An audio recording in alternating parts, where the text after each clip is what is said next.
and welcome to Prudent Media. My name is Sachin Chatte and on this program we take a look at the latest releases. Today we will take a look at the new Hollywood horror flick called Weapons. To a significant extent, the horror thriller genre is rather saturated. However, recently a few films have emerged that transcend the conventional haunted house and haunted doll narratives. Zack Reger's Weapons incorporates more thriller elements than horror, distinguishing itself as a noteworthy film in this genre. Previously, Reger had directed Barbarian in 2022, which revolved around a young woman who stays at an Airbnb only to find out the place is not what she expected it to be. Reger successfully sold the script of Weapons for an impressive $38 million, with Jordan Peele also losing out on the bidding. It clearly indicated that the film was deemed valuable right from the outset. The film quite nicely weaves together various themes and elements structured in a manner that captivates the audience's attention. It is also one of those exceptional films that digs a deep hole and during the climax skillfully emerges from it. The film begins with a voiceover of a child.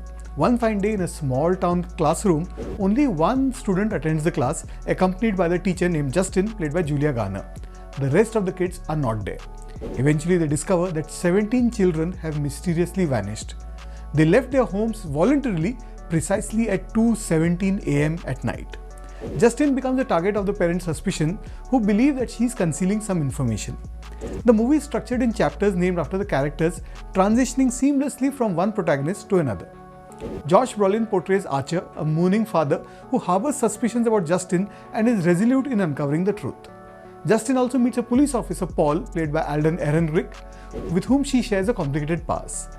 Benedict Wong plays Andrew, the school principal, who also plays a significant role in the unfolding events alongside Alex, the only boy who was left in the classroom. The film's structure is such that although it begins with Justin as the focal point, it subsequently shifts to other characters before circling back to its starting point.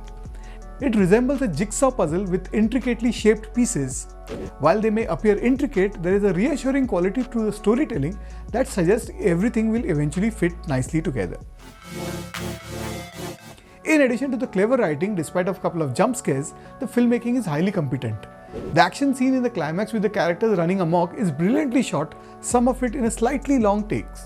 The film brings back memories of Paul Thomas Anderson's Magnolia, and there is a particular scene that seems to pay homage to Stanley Kubrick's The Shining. Reger evidently aimed to create his own version of the iconic "Here's Johnny" moment. Additionally, he delves into various themes ranging from the mob mentality within a community to control exerted over individuals by a larger entity. A touch of humor is also incorporated in one of the scenes in the climax.